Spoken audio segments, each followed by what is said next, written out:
Pernah nggak sih Anda bertanya-tanya, gimana caranya investor profesional itu menilai sebuah perusahaan? Bukan cuma dari gosip atau tren sesaat, tapi benar-benar dari data yang valid. Nah, di pembahasan kali ini, kita akan coba bedah caranya sama-sama. Oke, ini dia pertanyaan paling krusial dalam dunia investasi. Berapa sih nilai wajar sebuah perusahaan? Penting banget loh, biar kita nggak beli kucing dalam karung atau kemahalan. Dan jawabannya seringkali tersembunyi di dalam sebuah dokumen yang namanya laporan keuangan. Anggap aja ini semacam rapor kesehatan sebuah bisnis. Yuk, kita lihat langsung isinya kayak gimana.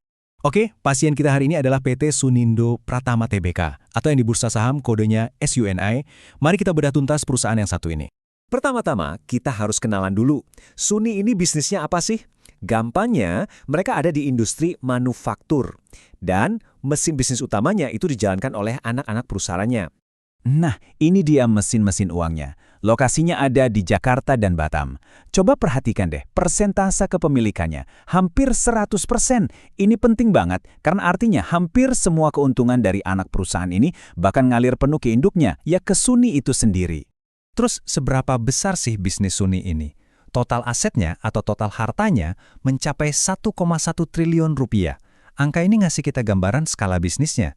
Jelas ini bukan perusahaan kecil, tapi pemain yang sudah cukup mapan di industrinya. Oke, kenalan udah.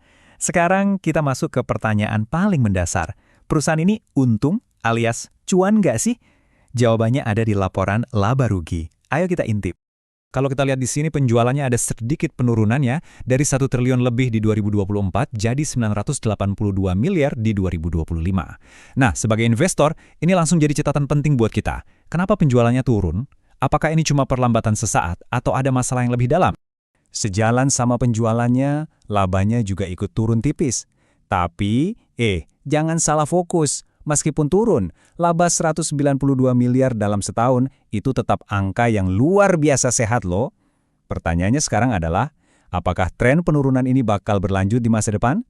Nah, dari total laba tadi, kita sampai ke salah satu angka paling sakral buat para investor saham, Rp79,37.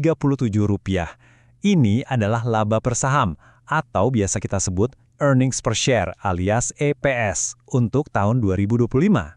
Sederhananya gini, bayangin Anda punya satu lembar saham Suni. Nah, di tahun 2025, satu lembar saham Anda itu berhasil mencetak laba sebesar Rp79. Tentu aja, semakin besar angka EPS-nya, ya semakin bagus buat kita sebagai pemilik saham. Laba itu penting, jelas. Tapi jangan sampai perusahaannya profit, tapi ternyata utangnya segunung. Istilahnya besar pasak daripada tiang. Makanya, sekarang ayo kita lakukan semacam medical check-up. Kita ronsen kondisi keuangannya lewat neraca. Disinilah kita bisa lihat seberapa kokoh fondasi perusahaan. Coba deh lihat perbandingannya. Aset atau harta yang dimiliki itu 1,1 triliun, sementara total utang atau liabilitasnya cuma 336 miliar. Jauh banget kan? Nah, grafik ini bikin semuanya jadi lebih jelas. Struktur keuangannya sehat banget.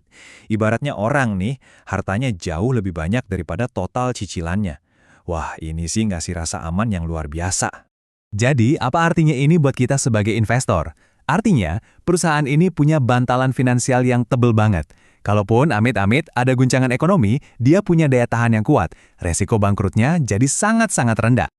Laporan laba rugi dan neraca udah kita periksa.